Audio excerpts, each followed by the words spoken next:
Something strange has happened in the tech industry several times over the past 2 decades. Right before major economic slowdowns, Apple suddenly launches cheaper products. Not slightly cheaper, much cheaper. And every time this happens, analysts start asking the same question.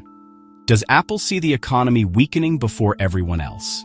Because Apple sits in a very unique position in the global economy. It sells hundreds of millions of premium devices every year, which means Apple has something incredibly valuable, real-time data on consumer behavior. If people suddenly hesitate to buy expensive devices, Apple sees it immediately, and that may explain a strange pattern in Apple's history. 3 different moments when Apple introduced cheaper devices right before economic trouble appeared. Let's start with the first example. 2008.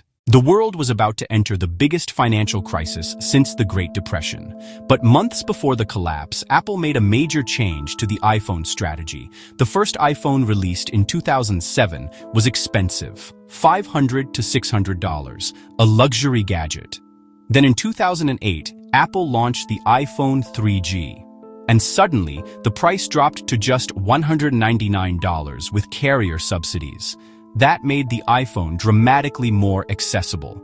Millions more people could now afford it. But only a few months later, the global financial system began collapsing. Banks failed, stock markets crashed, and the global economy entered what we now call the global financial crisis.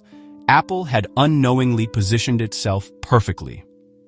While other companies struggled to sell expensive electronics, Apple had already moved toward a larger market. The next example appears in 2013. After years of selling premium aluminum iPhones, Apple launched something very unusual, the iPhone 5C.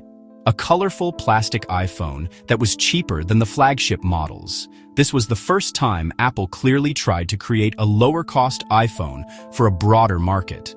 And the timing again was interesting. Global growth was slowing, China's economy was cooling, Europe was still dealing with the aftermath of the debt crisis, and smartphone markets were becoming saturated.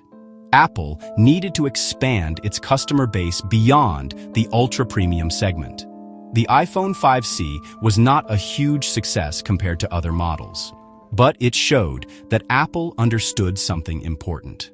When economic growth slows, fewer people are willing to pay top prices for technology. Then came the third example, 2020, the year the global economy suddenly stopped. The COVID pandemic triggered one of the fastest economic collapses in modern history. Millions lost their jobs, businesses shut down, consumer spending dropped sharply, and right in the middle of this chaos, Apple launched the second-generation iPhone SE, a powerful smartphone priced at just $399. It used the same processor as the flagship iPhone, but inside a cheaper design. The strategy worked. The iPhone SE became one of the best-selling phones during the pandemic period. People still wanted good technology, but they were more careful with their money, and Apple adapted. Now, we may be seeing the same pattern again, but this time, it is not a rumor anymore.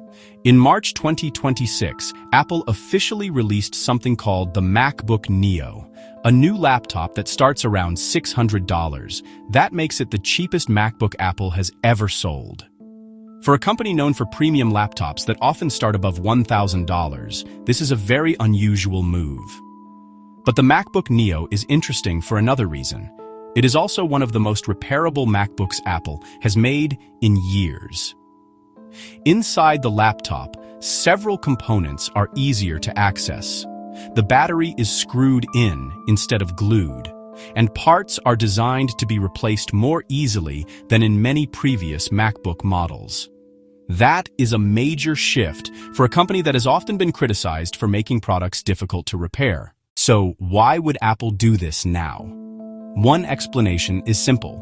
Apple wants to compete more aggressively with cheaper laptops and Chromebooks, especially in schools and universities. But there may also be a broader economic reason. When economic uncertainty increases, consumers become more price sensitive.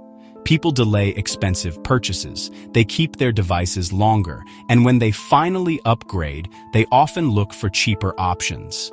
Apple understands this better than almost any company in the world. Because Apple sells some of the most expensive consumer electronics on Earth, If demand for premium devices starts weakening, Apple will see that signal early. So, the MacBook Neo is probably not a recession indicator by itself, but it could show that Apple is adjusting its strategy for a changing economic environment, not predicting a crisis, preparing for one. And that is what makes Apple such an interesting company to watch.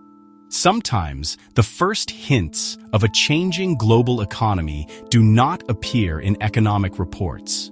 They appear in the products companies decide to build.